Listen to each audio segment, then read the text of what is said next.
Narayanam Krishna Damodaram Vasudevam Hari Achyutam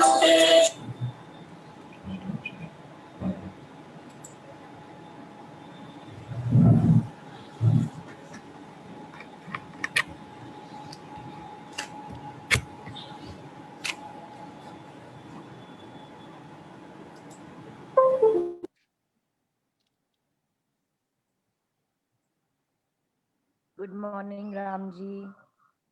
Good morning, good morning, good morning. Good morning, Ram. Morning, good morning. Very good morning, Ram and everybody. Good morning. Oh, there. Anurag? One second, Anurag. Just 1 second, I'm again muting all. Can you just hold on for a minute, Anurag? You can unmute yourself after this.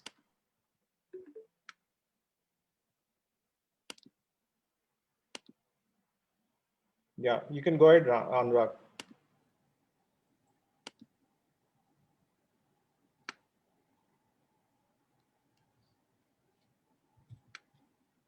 Good morning, namaste. Ram, welcome. We start with the day 5 and over to you, Ram. Are we doing the meditation, Anurag? We can do it. If time permits, we can do it, Ram. Please, please, let's start with that. Very nice.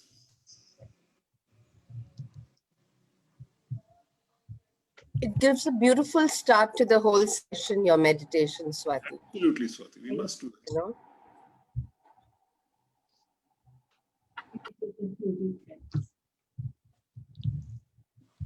And close our eyes.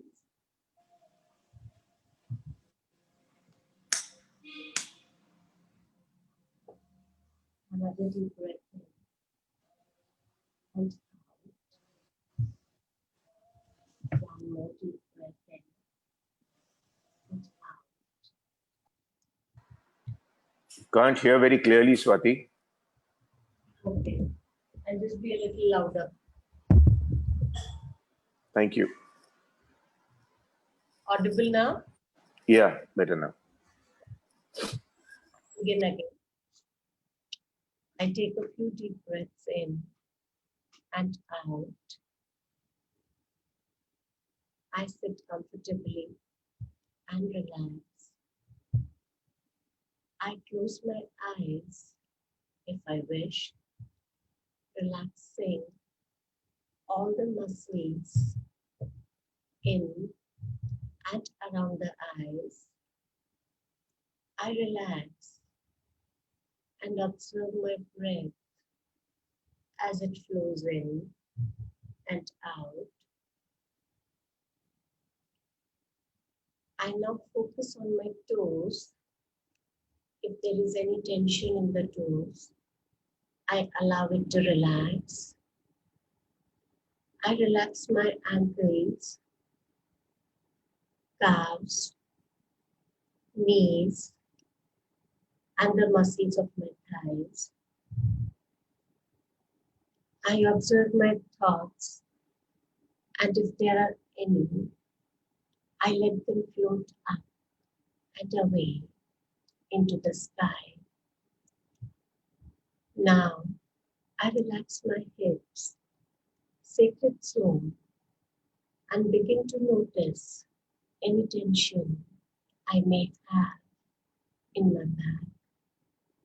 I breathe in deeply, and as I breathe out, I release any tension I may have in my back. Now, I bring my attention to my shoulders. I lift them up and relax them completely. I relax the muscles of my neck and jaw. If I find them tensed, I open my mouth a little. I let go of any tension I'm holding in that area. Finally, I bring my attention to the top of my head. I raise my shoulders up one last time, and as I release them, any remaining tension flows out of me. I begin with the chanting of the sacred name, Krishna, Krishna, Krishna, Krishna, Krishna, Krishna.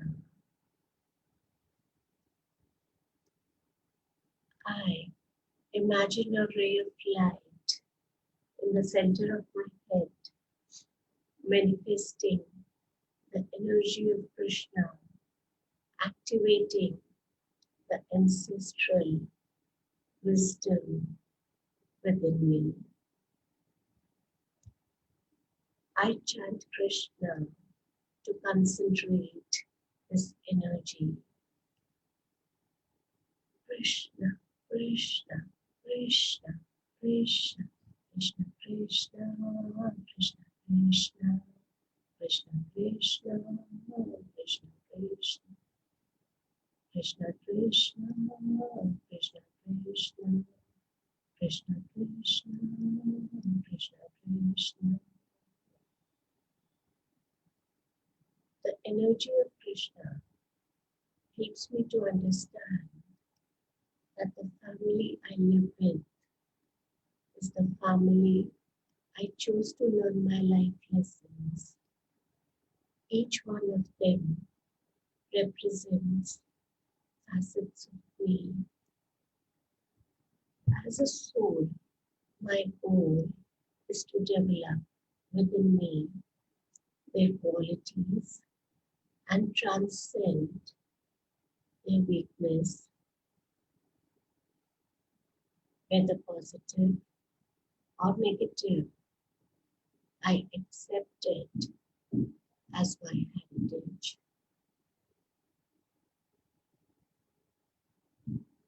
I now visualize a conflict which I experienced within my family or friend. For a few moments, I live all the emotions, feelings, and situations that I experienced through this conflict and come back to myself. What bothered me in their behavior, in their attitude, was the behavior I inflicted on the other in this lifetime or in another life. Live your emotions, live the situation fully now, and let it go.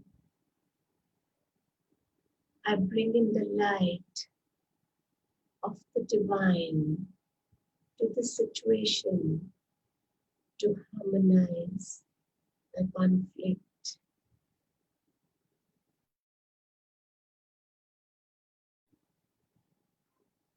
I chant Krishna, Krishna, Krishna, Krishna, Krishna, Krishna, Krishna, Krishna, Krishna, Krishna, Krishna, Krishna, Krishna, Krishna, Krishna, Krishna, Krishna, Krishna.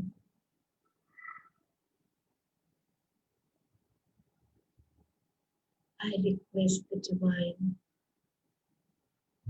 to give me the strength to understand these difficult life lessons and give me the gift of forgiveness and letting go of the grudges, letting go of the expectations, letting go of all that I hold towards the other. For the rest of the meditation, I concentrate on the fragmented aspects within me that reflect on the outside. When I'm no longer put out by a situation or a negative attitude of the other, then I know my soul is at peace. As I chant Krishna, I let go of all the past grudges that I hold in my heart towards my family and friends of this life or from previous lives.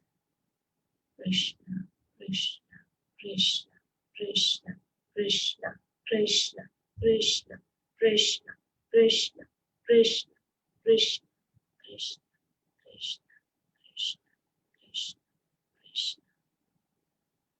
I regain peace, love, and harmony in all my relationships within and without.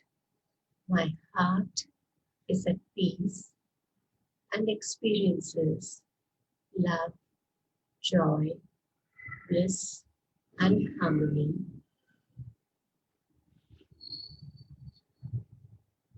Krishna, Krishna, Krishna, Krishna, Krishna, Krishna, Krishna, Krishna, Krishna, Krishna, Krishna, Krishna, Krishna, Krishna, Krishna, Krishna.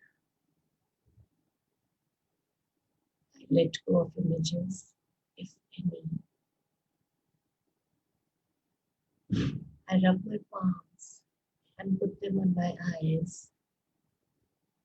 5, 4, 3, 2, and 1. Coming back to the here and now. Welcome back.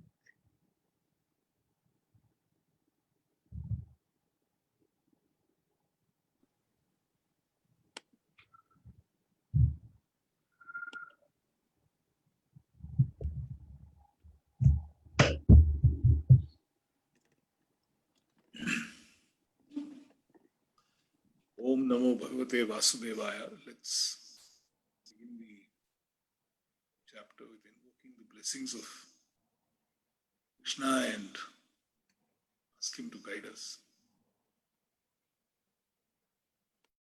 Swati, that was a very beautiful meditation. Thank you so much, because in this particular chapter, at the end of it, Krishna actually talks about how do you meditate and what do you do. So very, very relevant to today's chapter. So Shubhodaya, Namaskara, good morning, welcome to this continuing journey of ours as we explore the Bhagavad Gita. This is a very interesting chapter, chapter 5, because what happens is that there are so many seeming contradictions that happen within the chapter. It's a small chapter. It's very, very small. It's only about 28 odd verses, unlike the mega chapters, which are chapter 2 or chapter 18. But still, it's a very power-packed chapter. So today, let's begin by looking at this particular chapter. So the chapter starts with Arjuna asking Krishna a question. You know, as I told you yesterday, there are so many layers to our conditioning. And what Krishna does is that, he kind of starts helping us to peel off each of those layers. So the Arjuna who's sitting in front of Krishna there is someone like us. And Krishna is really the Bhagavad Gita, the timeless message of the Bhagavad Gita. So all of us sitting there are like an Arjuna there. And there is this Krishna, in the form of the Bhagavad Gita that is actually speaking to each one of us. So Arjuna asks a very important question to Krishna. He says, "Oh Krishna, tell me, you allude, at points of time, in chapter 3, in 17, you talk about the person who, delights in the soul, and therefore you are completely, contented with your own soul. And then again in chapter 4, you talk about the fact that destroy with the sword of, wisdom, all the ignorance that surrounds us. So is there a contradiction here? I mean, what do you want me to do? I mean, do you want me to become a sannyasa, or do you want me to become a karma yoga? What is it that you're advising me to do? Now you have to remember where Arjuna is coming from when he asks this question to Krishna. At a point of time, he and all of us want to take the easy way out. And we want to renounce all actions. And we say, this is something which I can't do. So can I just give all this up and then, become a sannyasa somewhere and, take not to doing any kind of an action? Can I become a sannyasa? Can I actually, follow the glorious traditions of those who have given up everything, whether it is the fruits or whether it is the actions or whether it is the fruits of the actions, and live life like that? And, this is something that, keeps coming to all of us again and again. From today's context, if we see, sometimes you get into this situation of a doubt saying, can I actually do this? Is it better for me to give this up and not pursue this kind of an action? Maybe this is not meant for me. Maybe this is not something that I can do. So, so this whole chapter, the setting of this chapter is this, that, is there an inherent contradiction between adopting the path of sannyasa, which is renunciation, and the path of being a karma yoga, which is the path of action? Ram, your voice is not audible. Okay, can you hear me now? Is this better? No, it's clear, Ram. Okay. Can you just mute people? It's breaking in between. Just hold on 1 second now. I think issue at your side. Ram,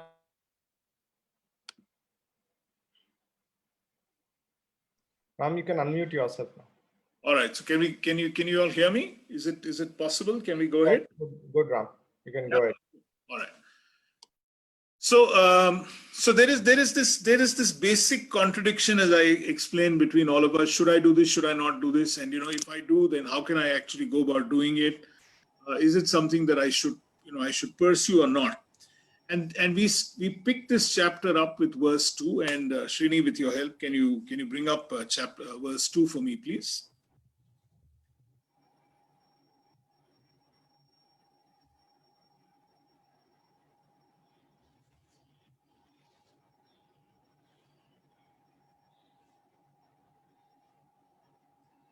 Yeah, and brilliant site by IIT Kanpur and Sri Brahmananda ji. We hear the verse being recited, and if you can all recite with me, please.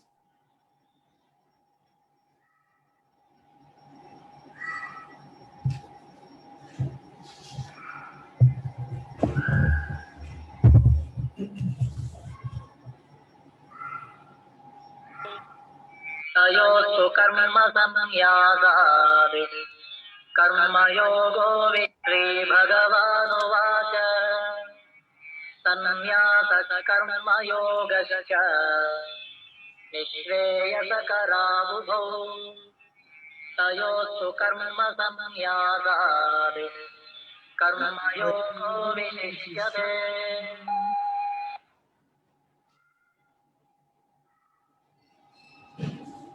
So here, Anurag, will you read the Hindi Anuvad for me, please?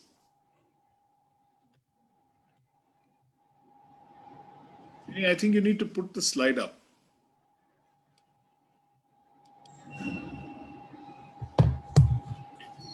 भगवान बोले, कर्म संन्यास और कर्म योग दोनों ही श्रेयकारी, परंतु उन दोनों में भी कर्म संन्यास सांख्य योग से कर्म योग श्रेष्ठ है. So what is he saying? He clarifies. He says that, look, by both, which is sannyasa, which is renunciation, and the path of karma yoga, both will lead to the supreme soul, which will lead to your supreme goal. There is no doubt about that. But the point is that we as ordinary human beings, as the common man, we will find it very difficult to renounce all actions. We will find it very difficult to adopt a path of sannyasa in life.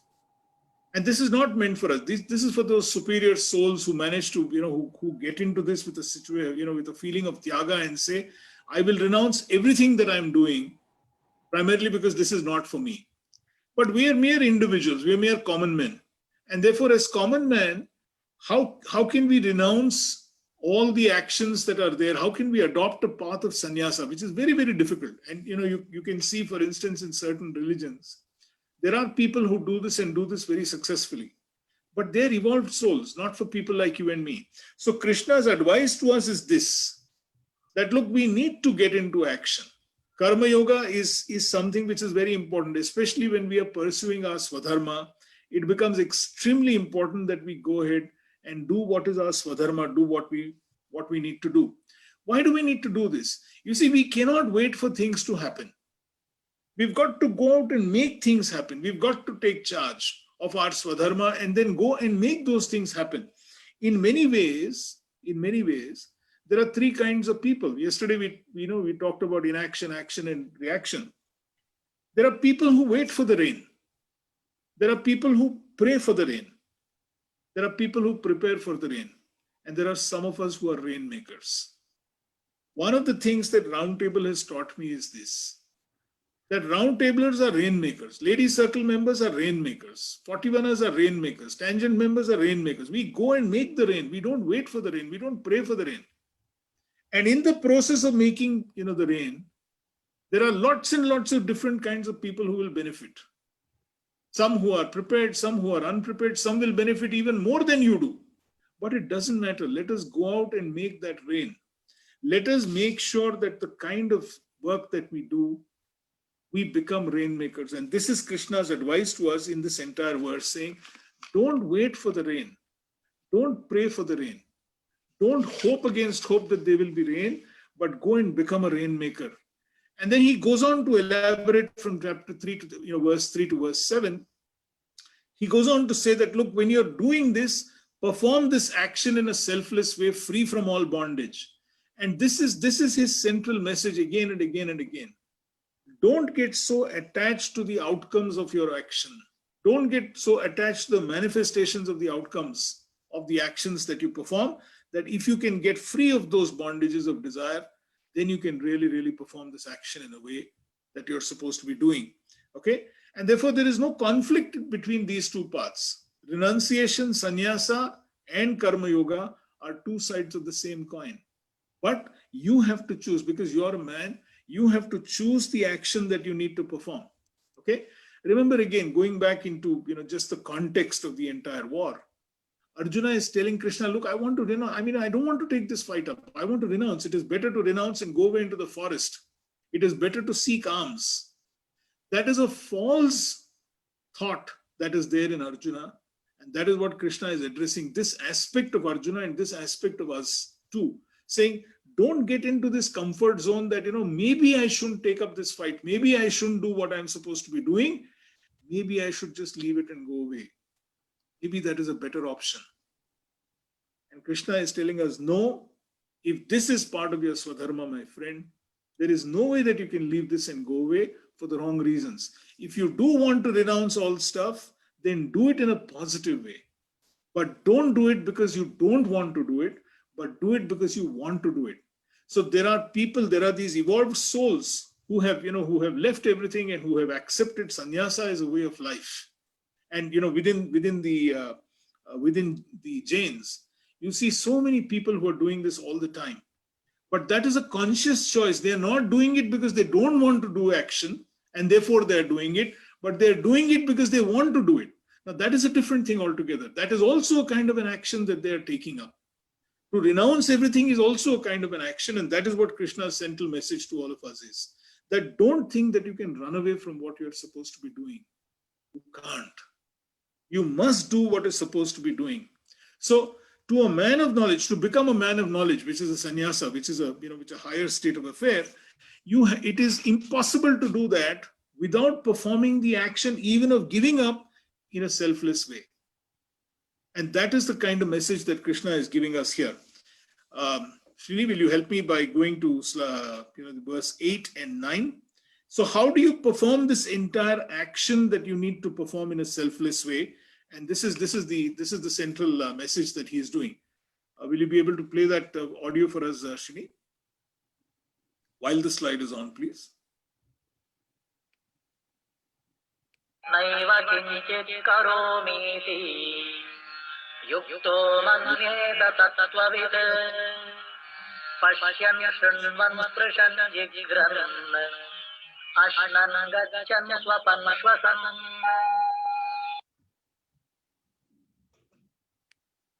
The next one also, Shri, verse 9. प्रलपन् विसृजन् गृह्णन् उन्मिषन् निमिषन्नपि इन्द्रियाणीन्द्रियार्थेषु वर्तन्त इति धारयन् Anurag? मैं जरा सा भी करने वाला नहीं हूँ, ये मानते हुए तत्वज्ञानी देखते, सुनते, स्पर्श करते, सूंघते, खाते, चलते, सपने देखते, सांस लेते, बोलते, मल त्यागते, स्वीकार करते, पलकें खोलते, बंद करते हुए भी यही धारे रखता है कि इंद्रियां ही इंद्रियों के विषयों में बर्ताव कर रही हैं। So this is the point. So how do you actually do the action that you're supposed to do? And here is a fantastic example that he's giving us. That don't think that you are the doer. Yesterday we talked about the fact saying, can you actually distance yourself from the actions that you perform? Is it possible for you to do something by which you can create that distinction between who you are and what you're doing? Is it possible actually for you to figure that out? And here is the whole point that he's saying. You know, there is this when you get attached to the manifestations of your action, then you get into this feeling that I am the doer, I am everything, I am the person who's doing it. And there are so many people who will come and keep telling you, saying, wow, Ram Seshu, what a great speaker you are. And then, you suddenly get carried away by that entire thing, that I am the doer. And therefore, Krishna reminds us that, excuse me, you are not. Try and figure this out, because in every action that you perform on a day-to-day basis, and he lists out so many beautiful different kinds of actions, whether you see, whether you hear, whether you touch, whether you smell, whether you feel. And when you're doing all those activities, whether you're breathing, whether you're sleeping, whether you're eating, whether you're, whatever you're doing at that point of time, remember that there is this soul within you, there is your higher self within you, which is not doing anything. What you're doing is that your sense organs are merely interacting with the sense objects in front. So if you're hearing somebody praise you, remember it is just that. It is not you who is getting praised, but it is somebody else. Now, this is a slightly difficult concept for all of us to, for us to understand and figure this out. But this is something that we need to figure out, because this is an important part of the Bhagavad Gita, that I am not the doer. This sense of doership that plagues us in life leads us to some very, very interesting problems. So how can you be an observer and not a participant? Is it at all possible for us to do that? Now, it is going to take some time for us to wrap our minds around this particular concept. That look, how can you be dispassionate? How can you be a participant and yet not be a participant? How can you be an observer and be a participant? And this is something which is very, very difficult that is going to happen. Because when you do get involved, when you do become a participant in whatever you're doing, remember what he talked to us about a little earlier, saying that you are now going to set yourself up to get into those 6 sins, which is if you are not going to find somebody praising you. So here is the thought for all of us. Let us say you perform an action, and there is a certain outcome of that particular action. And there is a manifestation of that particular action that happens, which everybody comes and praises you, saying, very good, you've done extremely well, or this is very tasty, or this is very beautiful, or this is a great creation, or you sung very well, or whatever it is. The more and more you get attached to that, the more and more your action starts going. I'll give you a very interesting case in point. I was talking to a very, very, very promising cricketer in the 90s and the 2000s. This is a great bowler. I won't name him today in this forum. The great bowler. And here was a young man from Karnataka, and he was telling me, he said, sir, I used to stay far away from where the cricket ground was, from where I used to get over. Take a train, go to the closest place where the coaching was. I used to reach there by 6. I used to practice. And then I used to take a train again at 9 o'clock, reach back home by 11, attend my school or college, go back in the evening at 3 o'clock by that train, reach back to that coaching ground by 4:30 or so, 1 hour away, and then start practicing again. And because I put in those hard years, sir, I managed to break into Karnataka, and then I managed to break into the Indian team, and I was a very successful bowler. He was a great spinner. And then I said, what happened to your life after that? And he said, sir, the minute I got there, the minute I started playing for India, the first thing I was advised, move away from this particular thing. And then all the manifestations of this started, the party started, the good things started, the good life started. And I stopped doing what got me there, which is the practice that I was doing on a daily basis. I used to practice 3 hours, 4 hours, 5 hours every day. And slowly I stopped practicing. And after playing for India for a year or two, I slowly got into a decline. Now, this is really the problem that we are having. If you can figure, and this is exactly what happens to so many of us, that this spirit of doership completely takes over our entire thought process. And therefore, once it takes over our entire thought process, we allow the ego to start coming in. And with that, we get completely detracted from what is our Swadharma and what we need to be doing and what we need to do to achieve what we need to be achieving in life. And that really is something that we need to completely avoid. So, he goes on to explain this, that if you're not the doer, okay, there's a very famous verse in the Gita which says, if you're not, how can you practice that? And he gives us so many interesting examples that we see on a daily basis. He talks about the lotus leaf, the lotus which is in the pond, the leaf which has water, but the water just flows off the lotus leaf and it doesn't get attached to the water that it is in. It rises above the pond, whether it is a beautiful pond or whether it is a pond full of dirt, it doesn't really matter. And the lotus is just as beautiful as it is. And whatever falls on that lotus leaf, nothing but nothing will affect that particular lotus leaf. Okay? So when things are not going the way we think they should be going, here is a great lesson for all of us. Okay? That when things are not going the way they go, but that you hope it should go, when things are not progressing as per what you wanted to go, and you're not getting those outcomes, you're not getting those results that you'd like, that is the time when you need to focus your mind and say that, look, how can I actually get into a zone by which I can continue to pursue my actions and believe that this is something which is going to happen. So Srini, I'll need your help. Can we go to verse number 11, please? Because from 11 to 14, he's explaining about the mindset of a man of selfless action. How does this person perform selfless action? In what way can he perform selfless action? With the feeling that I am not the doer, I am a mere instrument following and pursuing my Swadharma. Srini, will you play the...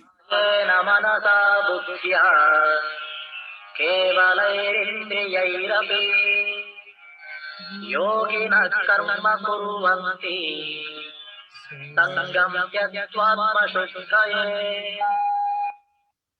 Anurag?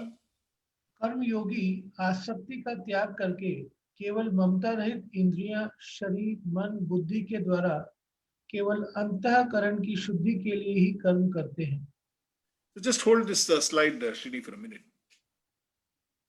If you remember, there is a very famous shloka that all of us have got used to repeating. Kayena vacha manasendriyeva, buddhi atmanavas, prakriti sabhava. If you remember that beautiful, verse, this is actually linked very closely to this particular verse that he is talking about.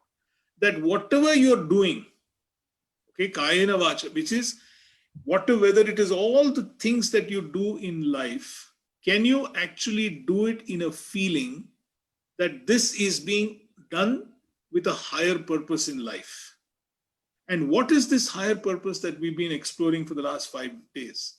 It is your Swadharma. It is the fact that you need to figure out a way of doing everything that you do. So whatever actions that you perform, whether it is with the body, whether it is with your senses, whether it is your mind, whether it is your intellect, if you can perform all these actions in a way that your Swadharma is getting actualized, that you are doing what you're supposed to be doing, that is really something which you can figure out and move to. So a little later, he talks about the fact that how can you get distracted from this? And he talks about, again, a very interesting concept. He talks about the 9 gates that are there in our body. And it is these 9 gates that interact with the outer world. Okay, so what are these 9 gates? He talks about the 2 ears, the 2 eyes, the 2 nostrils, the mouth, okay? And he talks about the skin, and he then goes on to talk all these in the head. And then, of course, he talks about the 2 lower parts, which is the excretion and the generation part. And he says it is these 9 things that will engage your attention. Now, keep a watch on all of this. So if you whatever you're doing, make sure that the senses that will engage, and is it possible for you to sit down and say, I will not engage with the world? No, it is not possible. You will engage with the world. If somebody praises you, are you not going to acknowledge it and feel good and smile? Of course you're going to feel good. If you make a great dish and somebody tastes that dish and has that dish, aren't you going to feel happy about it? Of course you're going to feel happy about it. We're human beings. We have a right to do so. But is it possible for us not to get carried away while we are getting into that area? So somebody will praise us, somebody will criticize us. That is but normal, that is natural. But can you make sure that you don't get attached to that entire action, so that you can figure out a way of, you can get a certain perspective into saying that, look, whatever action I'm performing, it is an action that I'm performing with a certain higher purpose. It is to actualize my entire Swadharma and not get carried away by this entire praise, or by the fact that somebody is criticizing whatever I'm doing. And if you can then start making sure that when you work on your Swadharma, you realize that there is a higher purpose in my life, and I need to go and achieve that particular higher purpose in my life. If that can be done, there is no doubt about the fact that we are moving very well to that. Srini, with your permission, verse number 15, please.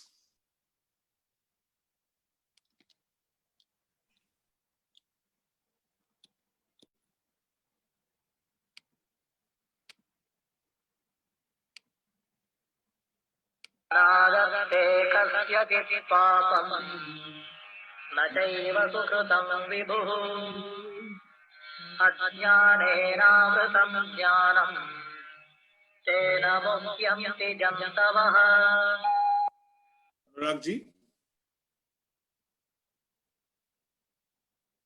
Anurag, you need to unmute, Anurag, if you don't mind. Anurag.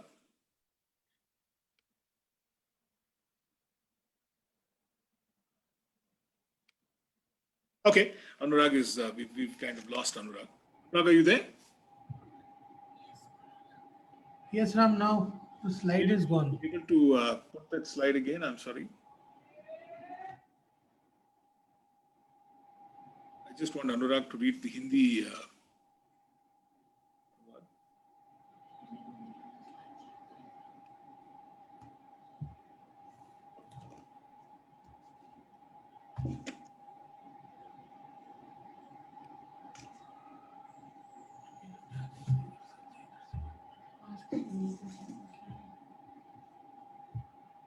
Right, Anurag?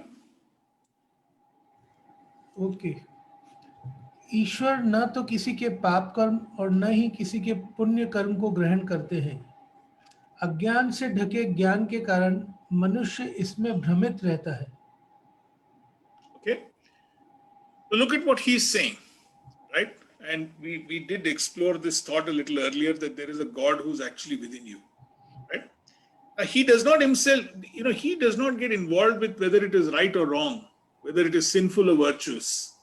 Okay, he is not getting involved in all this.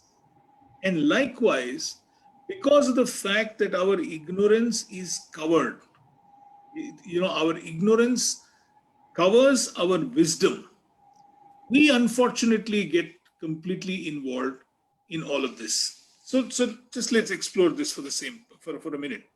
You see, wisdom and ignorance are two sides of the same coin.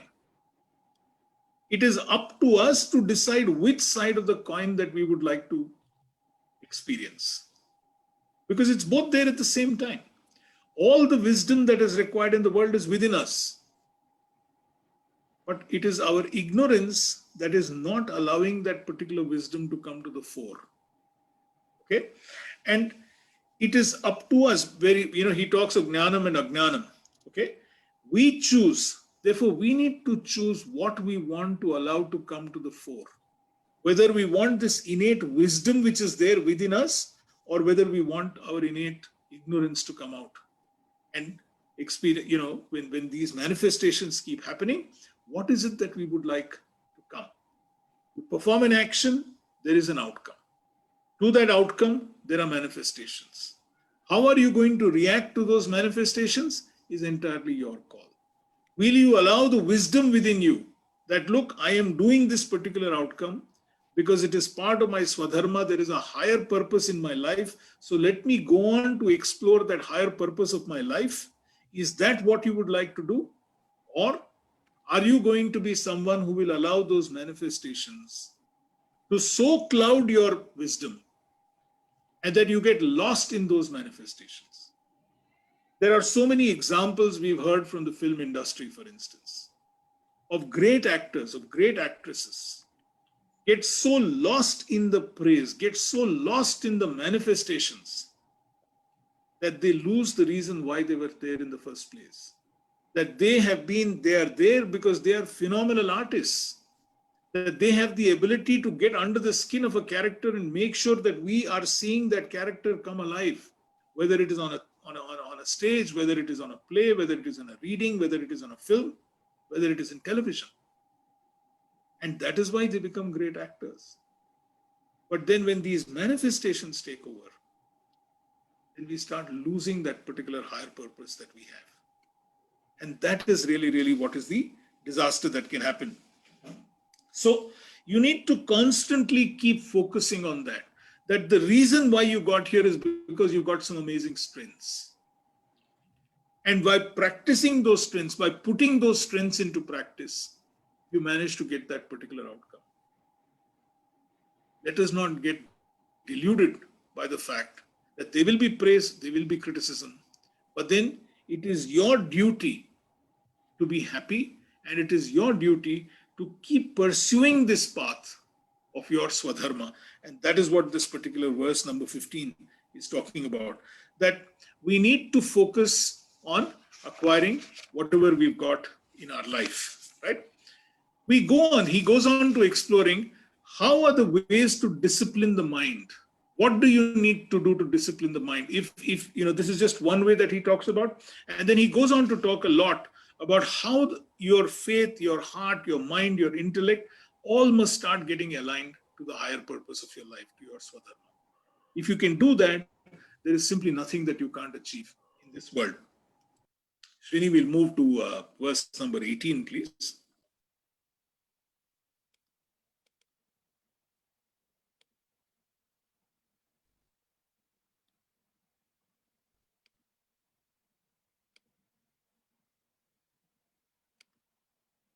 विद्या विनय संपन्ने ब्राह्मणे कविहस्तिनि सुनिचैव स्वपाके च Pandita समदर्शिनः. Look at the beauty of this statement. Anurag, will you do the typical Hindi anuvad, and then we'll explore this in a little detail. Anurag, you need to unmute, please.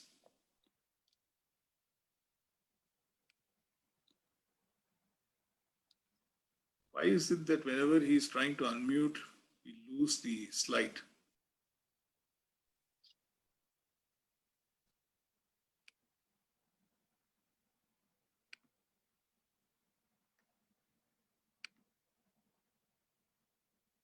Anurag, just hold on a minute.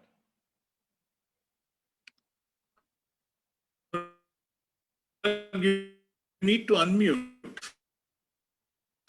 Okay, now you can unmute yourself, Anurag. He's not able to unmute, is it? Keep him unmuted, Srini. Doesn't No, matter. he's Can you put up the slide again, please? Yeah. Okay. Can you show the slide to us, please?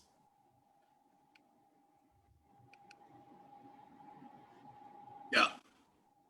Yes, Anurag. ज्ञानी महापुरुष विद्या विनय युक्त ब्राह्मण में और चांडाल में तथा गाय हाथी एवं कुत्ते में भी समरूप परमात्मा को देखने वाले होते हैं. So this is another very interesting, shloka. When he says, why are you bringing things like a dog, a cow, an elephant, a dog eater? I mean, what do you mean by this? Okay, and there is a need for us to go beyond, what is written, and this is the whole point of the Gita, that when you start discovering that there is something far more. So what does he say? He says you need to act. How will you keep moving on the path of your Swadharma? Obviously, when you get into a situation where you get into an attitude of acceptance, so whoever you encounter, you may be encountering a Brahmana. Who is a Brahmana? A wise person. Who is a cow? A cow is a provider. It provides you with milk. Who is an elephant? An elephant is someone who's a self-absorbed person, who's just walking, as it is. Who is a dog? Somebody who could be barking at you, or somebody who could be loving you unconditionally. It could be one of these two people. If it's a street dog, is obviously going to be barking at you. If it's a dog that is at home, it's a pet, it loves you unconditionally. Okay. If it is somebody who's, who serves you, all of these people, whether it is a provider, whether it is a self-absorbed person, whether it is a wise person, whether it is someone who loves you unconditionally,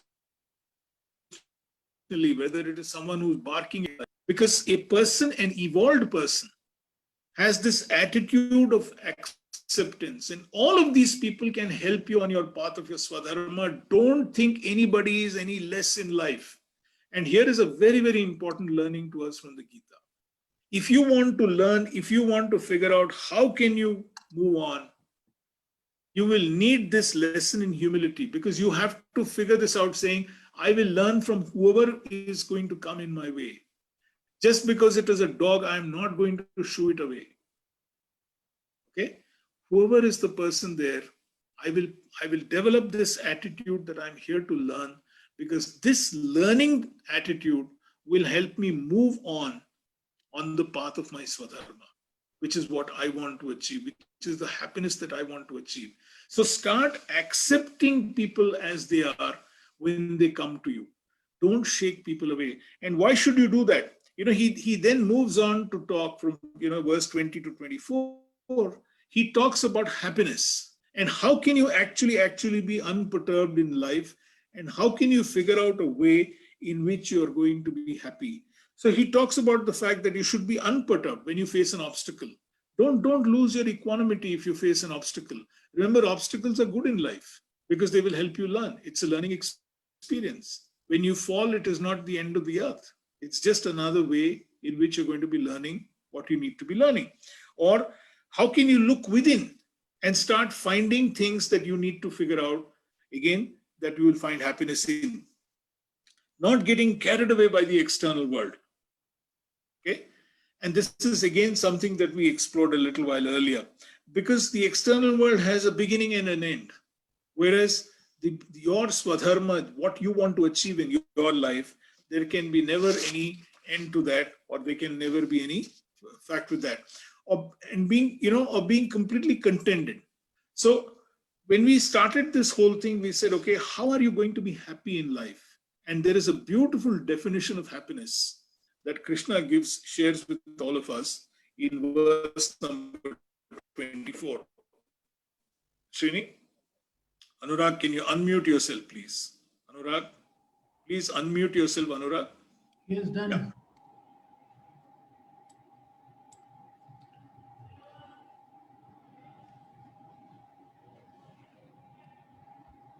योस्तत्सुखोत्तरारामः तथान्तर्ज्योतिरेव यः स स योगी ब्रह्मनिर्वाणम् ब्रह्मभूतोऽधिगच्छति।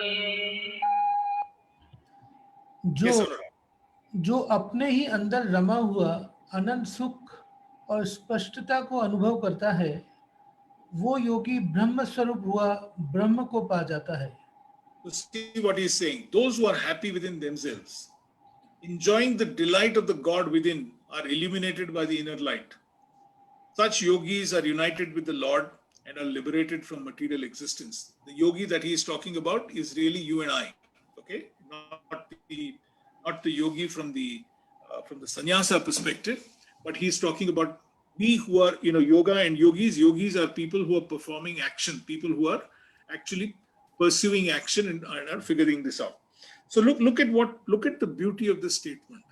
Okay, that if you're happy within yourself, if you look inward, you will find happiness. And how do you look inward and find happiness? When you're working on what is important to you in your life, which is your swadharma. And that's why, if you recall, some time back, we talked about this fact that happiness lies within. Happiness is about wanting what you have, not having what you want, because then you will start finding bliss. Because if your focus is on what you don't have, you will only find misery. And therefore, when you love what you do, you will do what you love. That is the message of this particular verse, which is a very, very important message to all of us. That love what you do. Just be completely besotted with what you do, because then you will do what you love doing. And that is, if you start loving your swadharma and working on your swadharma and taking action on your swadharma, then you will find an immense amount of happiness within you. So he says, be like that sage. Try and see if you can keep the 6 enemies out, which is kama, krodha, moha, lobha, mada, moha, matsarya. Try and keep them out. Okay? So that if you can keep these base emotions out, then you can get committed to work on what you need to be achieving and what is your path. So we come to the last 2 stanzas of this particular chapter. Srini, with your permission, 27 and 28, please.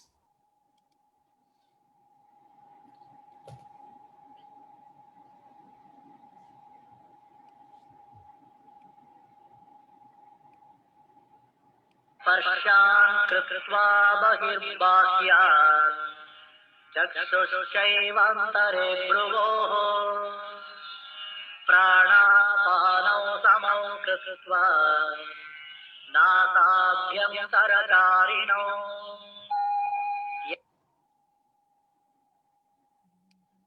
Yes, Srini, go on. यतेन्द्रियमनो बुद्धिः मुनिर्मोक्षपरायणः विगतेच्छा भयक्रोधः यः सदा मुक्त एव सः। Rag? जी, बाह्य पदार्थों को बाहर ही छोड़कर और नेत्रों की दृष्टि को भौहों के बीच में स्थित करके तथा नासिका में विचरने वाले प्राण और अपान वायु को सम करके जिसकी इंद्रियां, मन और बुद्धि अपने वश में है, जो मोक्ष परायण है तथा जो इच्छा, भय और क्रोध से सर्वथा रहित है, वह मुनि सदा मुक्त ही है। Okay. So what is he saying? He's saying shutting out all thoughts of external enjoyment with the gaze fixed on the space between the eyebrows, the third eye, equalizing the flow of the incoming and outgoing breath, which is the pana and apana, in the nostrils, controlling the senses, mind and intellect. The sage who becomes free from desire and fear always lives in freedom. So this is his final statement to us in this particular chapter. This one way of interpreting this is the kind of this is a route to meditation, and this is what Swati is doing so beautifully every day in the morning for us. That she takes us in a route of meditation. What is she saying? She's saying, close your eyes, control your breath, breathe in deeply, and the inflowing and the outflowing breath, let it be in harmony. This is one way of looking at it. But from our perspective is this, that when you're sitting down, when you develop this one-pointedness in life, When he says, fix your gaze between your eyebrows, what is he saying? Be one pointed at that time.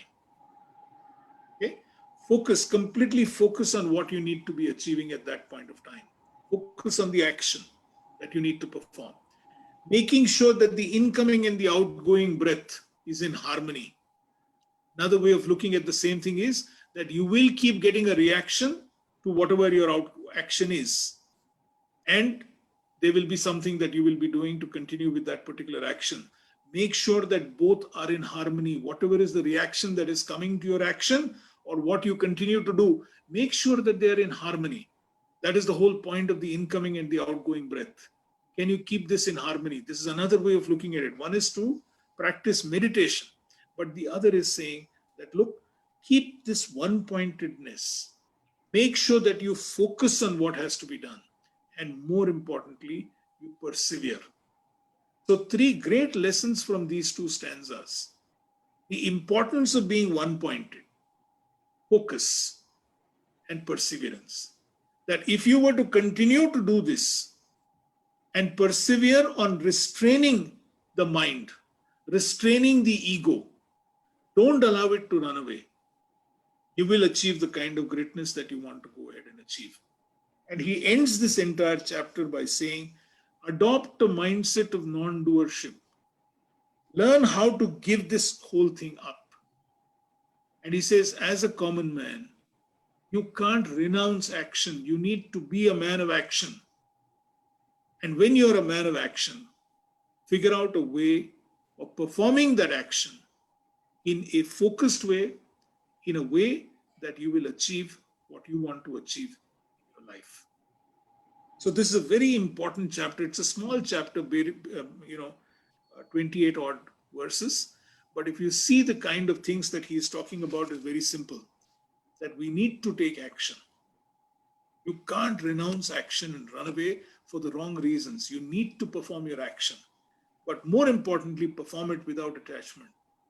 Don't get into the spirit of doership. Don't get engaged with the manifestations of the outcomes that are going to happen and lose your path. Lose the fact that you have to go to where you want to go to. Always keep focusing on your swadharma. And then more importantly, when you're performing these actions, perform it with a feeling of detachment, that whole thing about kayena vacha manesendriyeva. So perform it in a way that you're saying, this is for a much, much higher purpose, that I'm actually performing my action. Remember this, you have all the wisdom within us. All that is available within us. Problem is that the ignorance is the other side of the coin that is there. The ignorance of your greatness, the ignorance of your strengths, the ignorance of your ability. What is it that you want to bring into play today? The ignorant you or the person of wisdom that is part of you? Who do you want to bring in today in the interplay? You have that choice. And how do you do that? You make sure that you are humble. Treat everybody alike. That is one way of bringing that wisdom out of you. That you will meet all kinds of people, but everybody that you meet, whether it is a cow or a dog or an elephant or whatever it is a learning experience and can help you get going. Don't allow the ignorant, don't allow the physical manifestations of the person that you're going to be meeting to cloud what you're going to be doing. The fact that happiness lies within. And more importantly, the last point that he talks about, that when you're working on this, be focused, be one-pointed, and persevere. And there is no doubt that you will achieve what you want to achieve in your life. And with that, we come to a close of the 5th chapter of the Bhagavad Gita, a beautiful chapter. Please read it. We will share the slides the way we've been doing. But now I am open to any observations, any thoughts, any things that you'd like to ask.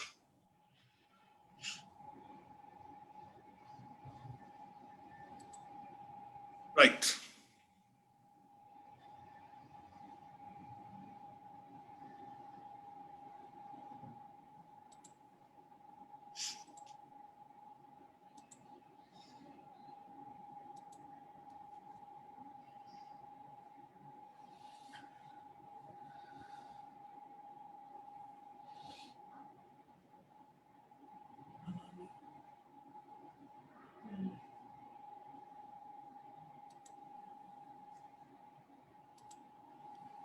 Yes, koi questions?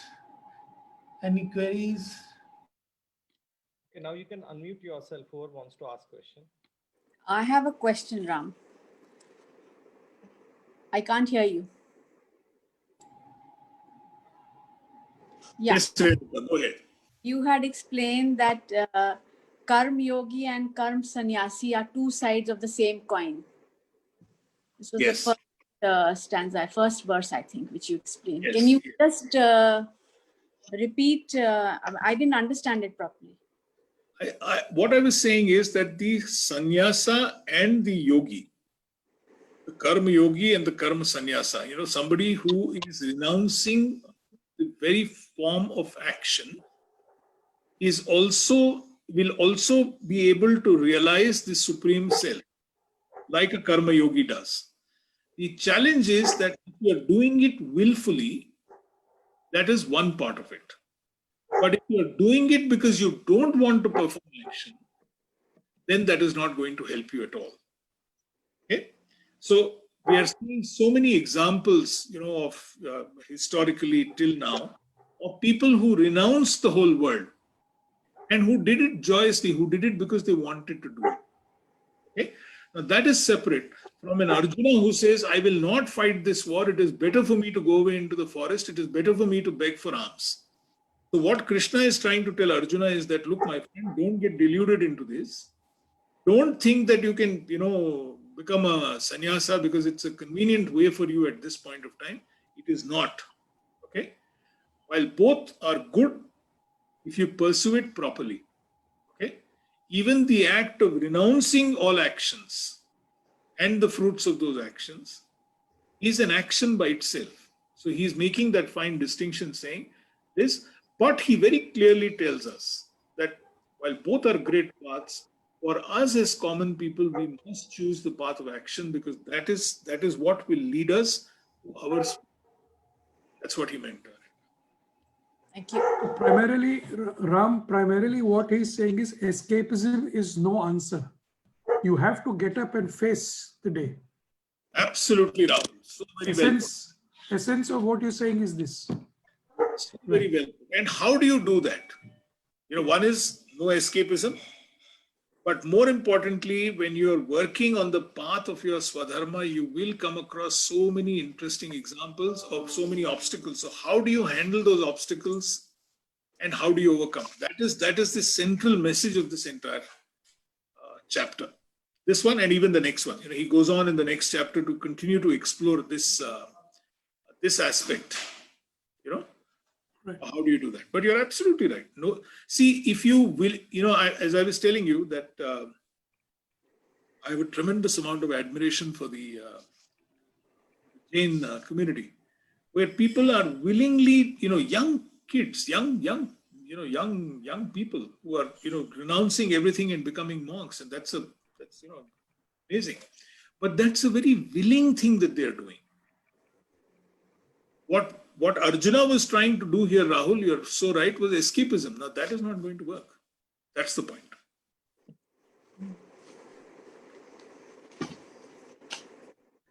So Ramji, I heard your session yesterday again, and I had some doubts, which quite of them got cleared just now. But I am trying to do this for my own self since 2018, of trying to, surrender with a lot of gratitude and not believing that, I am something and I'm going to be able to resolve a lot of things. I do have a lot of hope. I am trying on my bit. I do have a lot of hope. But somewhere that fear factor is just not going away within me somehow. I'm still very scared and I'm still very not sure in the path that I am in. I mean, I am in it a lot, but I'm still very scared within myself. So, Reshma, there is nothing wrong in being there, no, Reshma? First accept it, that's okay. See, the minute we try and, either brush it under the carpet or the minute you try and get aggressive with it, then you're going to run into trouble, Reshma. But if there is something that is making you fearful at this point of time, the first thing that I can tell you is please accept it. That's the message of the Bhagavad Gita, that just accept it first. Okay? Now, where does fear come from, Reshma? Okay. It comes from two things. I think we talked about it some time back, but it comes from two issues. One is chinta and the other is shokha. Okay. What is shokha? Shokha is things that have happened in the past, right? That you feel sad about stuff that worked out in the past, or it didn't work out, or worked out, or whatever it is, or some action, something. Chinta is about the future. Okay. So this whole business of fear happens because either the sadness of the past, the shock of the past is clouding your today and making you fearful, or it is the over expectations of the future, which is the chinta part, what may happen in the future, that is again clouding your living in the now. So the one way to give up fear, Reshma, is to do this, is to first of all accept that I've got some amount of fear, which is fine, which is nothing wrong.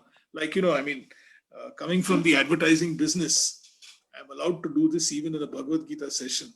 If you remember the Surf Excel ad which says Dhag Acha Hai, right? If you remember that ad, Reshma, I say fear Acha Hai, there is nothing wrong with fear. Okay? A certain amount of fear is good in life, but it is how we handle that fear which is more important. So sit down, make a list of things that are making you fearful, Reshma. Okay? Is it the fear past? of death?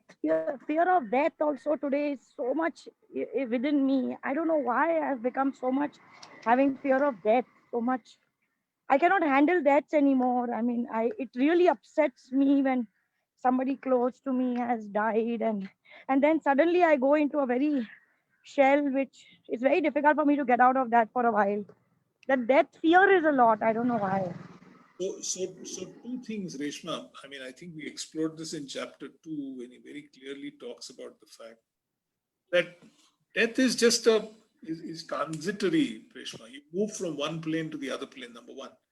But what I will do for you, Reshma, is a little later call me and then we'll work on this fear of yours. Okay, that is one thing that I can offer you. Yeah, but let me tell you one thing, Reshma. The only certainty in life, the day you are born, there is only one thing which is certain, Reshma. And that is you're going to die.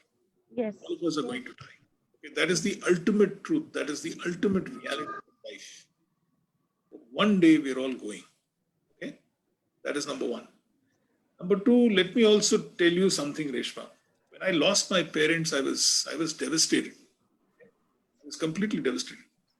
Both my father and then 3 years later, my mother. But, and they were very worried about me, when they were dying, saying, how will you manage? But I've managed. Okay? And my sisters have managed. My family has managed without them. Right? So we cope, yeah. So don't be fearful. But then, you need to work it out. You need to work on that and you need to get out of it. But there is nothing wrong with that. Let me tell you that. Okay? The fear of death is one of the greatest fears that everybody has. Okay? That what will happen after I go? Okay? No, more than what I will go is how will I face it, because I'm so petrified that I feel as if now I'm getting older, I feel it is more coming closer to me. So I'm scared of facing it. No, I'm not worried about what people will do after me, but I'm just worried, how will I be able to face it? Somehow I'm not able to.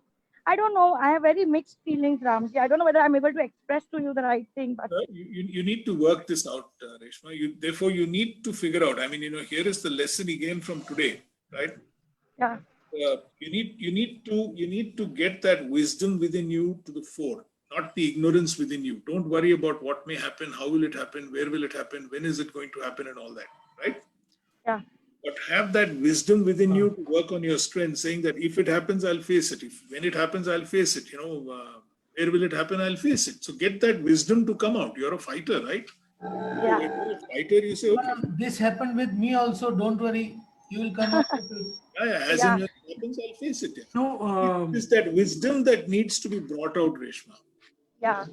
the very fact that you have recognized and acknowledged it is the first step towards working towards it.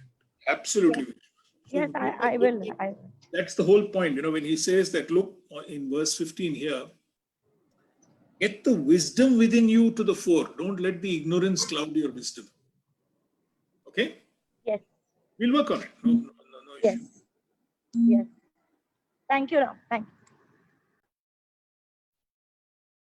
And have the confidence that you can work on it, Rishma. That's important. Yes, Ramji, I will. 100%. Super. Thank you.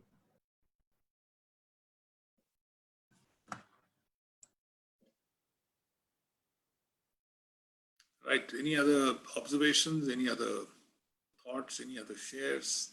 Ram, in one of the texts you were talking about ego. Yeah. So what exactly is ego? Because in common parlance, we get confused with this word ego, and I don't think it's really understood by people. Okay. What do you think is the meaning of ego? What I mean, I have understood, and I feel ego is basically identifying with yourself and limiting yourself. You think you are this body and this person only, whereas basically you are the whole existence. I mean, all humans, all animals, the whole creation is part of you only. Yeah. So you see this. That is what I feel when you start differentiating between yourself and others. That is what is ego. So let's take this. Is that a correct understanding? Let's take ego, Vikrant, into another plane altogether. So there are three states that you can be in. Okay? If you take is it possible for anybody not to have an ego? No, you must have an ego. Okay, must have that, right? Ego is also another word for self-esteem. You must have a certain amount of self-esteem in life. That is something which is very, very important. Okay? So you can't be a person with no self-esteem. You have to have self-esteem. The problem is that the other two ends of it, low self-esteem or an inflated self-esteem. Okay? Now both are not right. Okay? There's nothing called an inflated self-esteem, I'm sorry. There is low self-esteem and self-esteem. Okay? So if your self-esteem is perfect, if you know who you are, if you know what you are, then your ego is helping you, propel you to move forward in life.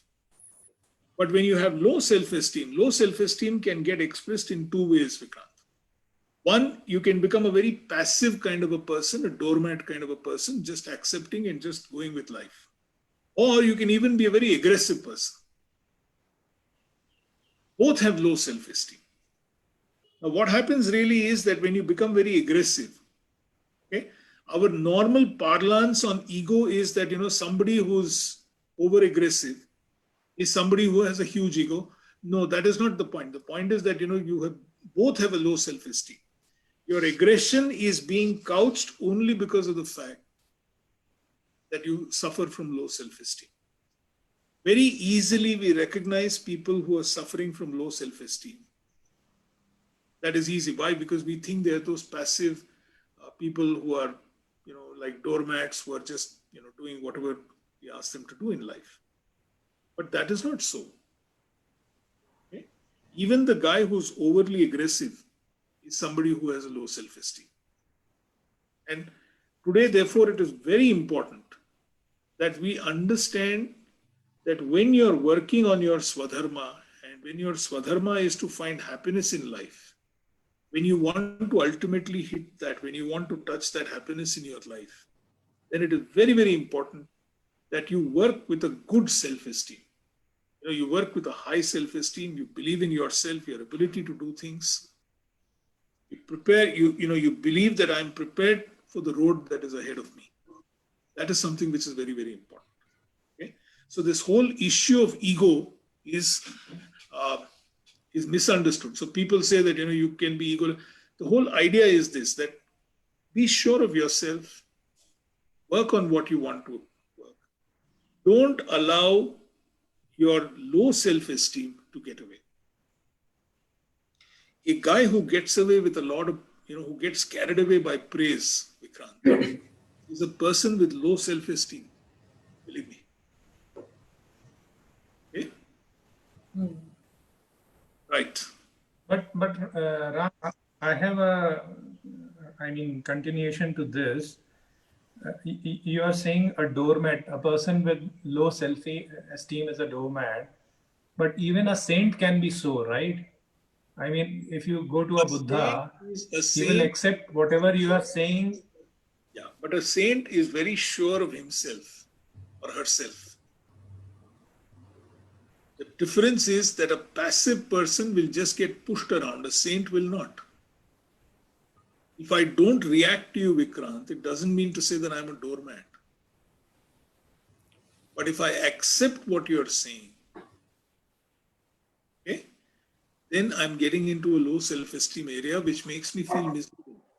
You know, people who can't say no, for instance, who can't accept no, okay, are going to continue to be miserable in life. A saint is a very happy person. He's in his own zone. He says, yeah, you come, you want to abuse me, you abuse me. That is your prerogative. I have nothing to do. I'm not accepting your abuse. No? Okay? I will continue to pursue what I've got to pursue in my life. Right? So saint is not by any means, keep that in mind. Yes, Pankaj, you wanted to ask a question? Or you wanted to make... No, it was a thought. Since the day I've started attending this morning session, my day goes well in the sense that I feel satisfied at the end of the day of whatever I have achieved. And somehow it has made me not try to achieve everything in a single day, you know. So once we do that, it's giving me a lot of satisfaction in the evening. I'm very happy. Second thing is I'm very thankful to the people who are asking questions here, because the questions here are like examples for whatever we are discussing today. And it gives a good perspective. Also, it brings a lot of humility to us, because all of us are same people and we have same type of, you know, doubts and fears and, you know, things in the mind. And these questions really help us answer our own questions in our mind. So I'm very thankful to the participants and the organizers here, and Srini and everybody here. Thank you very much. Thanks, Pankaj. Only when you ask, you will know, Pankaj. You know? See, even and at some point of time, we will discuss this as we keep going along. You know, by the time we reach the 8th or the 9th chapter, okay? I mean, you know, believe me if I'm telling you this, that you can do a complete research, Pankaj. Pick up a copy of the Bhagavad Gita and just read Arjuna's questions. That's all. Don't read anything else. You know, just read Arjuna's questions and you will see the transformation of the individual. Okay? And mind you, Arjuna was a highly evolved soul. He was a great warrior. He was a, you know, he was everything. Okay? And from complete belligerence, okay, complete defiance right at the beginning, saying that I will not fight, boss, you do what you want. Okay? To the 8th or the 9th chapter, when he starts changing tack. You know, he starts questioning Krishna in a different way. And then finally, when, you know, he goes on to say, you know, when he sees his Vishwarupa, and then when he, so it's a study in itself. So the point is that even the ability to ask questions, okay, is such an important thing, saying that, you know, we may not find all the answers. That's okay. Like yesterday, Rajiv's question, I still have not got the answer that I want. I've got some part of the answer. So I'm not answering his question right now, but I'm still researching it. So the whole of yesterday was spent on trying to figure out, okay, what is this whole Vikarma and Akarma? Is Vikarma good or not? You know, is Akarma good or not? I mean, you know, I'm just trying to figure that out still. That's taking me into my own research. So so the questions that are being asked is also a great way for us to clarify ourselves. It's a great thing. Yeah. Hi, everybody. I just have one thought here to share, Sankalp this side. And this is in continuation of what Vikrant, you know, just asked and, you know, shared. So when we talk about ego and, you know, in the context of Gita, we always talk about Sharir and Shariri, like, you know, you are not the body, but you are somebody who, you know, who belongs to a body or vice versa. So then parallelly there is a concept of alter ego as well. So how do you connect these two, concepts, ego and alter ego, in the light of sharir and shariri? So the point is that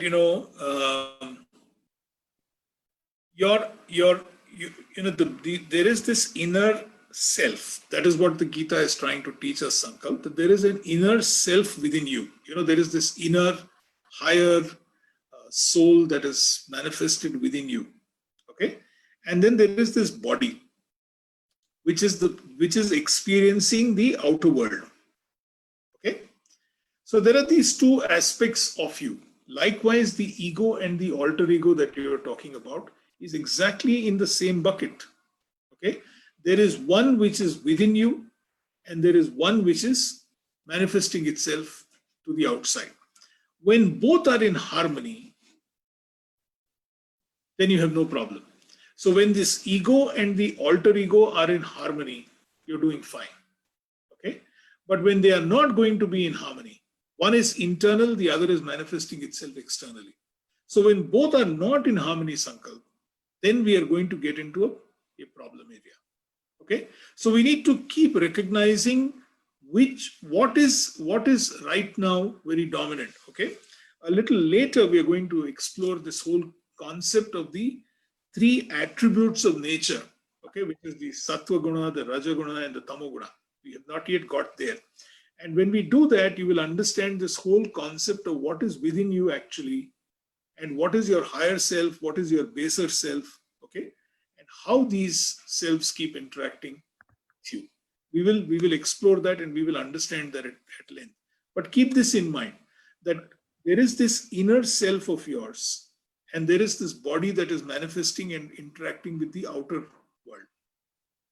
Can both be in harmony is what Krishna's thought is to all of us. If it can, then we're moving well. That's the whole point, Sankalp. Right. Thank you. So how I also understand this, like there is one aspect which is the sharir, the body part, and then you have shariri, which is the soul part, and the soul again has two facets. One is ego and another is alter ego. Is this right? Well, in a way, yes. But what we're trying to say is that see, the whole point is this, that whenever there is an imbalance in any of these aspects in our life, when your mind is saying something, your heart is saying something. Okay? That is when you're going to start getting into trouble. Okay? So it is always better to listen to the heart, which is your inner self, and get the mind which interacts with the outer manifestations, outer objects of the senses under control of the heart. So if you can get this alignment, that I think, without getting into a distinction amongst all of this, the challenge for all of us is to get that alignment right. If we can get that alignment right, I think we're doing okay. But that is work in progress. Is it going to happen tonight? It is not going to happen tonight. It will take time. It is not going to happen tonight. Okay? I have seen great Mahatmas, great saints, okay, completely lose it and get angry. And I've asked him sometime later, saying that, look, you're a Jnani, you're a Mahatma, you're not supposed to get angry. And he says, look, what do? I'm still a work in progress. Okay? Yeah. I've not reached there as yet. Right. Durvasa ji was known for this. So many of them, yeah. So many of them. Ultimately, I mean, Vishwamitra, all of these people were, so that's the whole beauty, that look, you got to keep working on it every day. My favorite joke on this is that, whenever I conduct a program, I tell my participants saying that, let me assure you, you know everything that I'm going to tell you about. Okay. But if you do meet someone who wants to stop learning, then it's time that he sends an SMS to the Almighty saying, boss, abhi yahan pe kuch baki nahi hai, le lijiye mujhe yahan se. Because what is the point of living here? I don't want to learn anything more. That's the whole point. Thank you. Thank you so much. It is insightful. Thanks. Ram, can you tell us what is Matsar? Sorry? What is Matsar? Moh, Maya, Matsar. What is Matsar? Jealousy. Okay. So he says that there is this kama, which is greed. Okay. uncontrolled greed leads to anger, which is krodha. And when you get into anger, you get into lobha. Okay? Lobha is greed, sorry. Kama is desire. Kama is desire. Then you get into anger, then you get into greed. Greed, which is lobha. Okay? Moha is attachment. Okay? Then you get into jealousy. Okay? And then you get into pride. Mother, which is pride. Okay? So it is jealousy.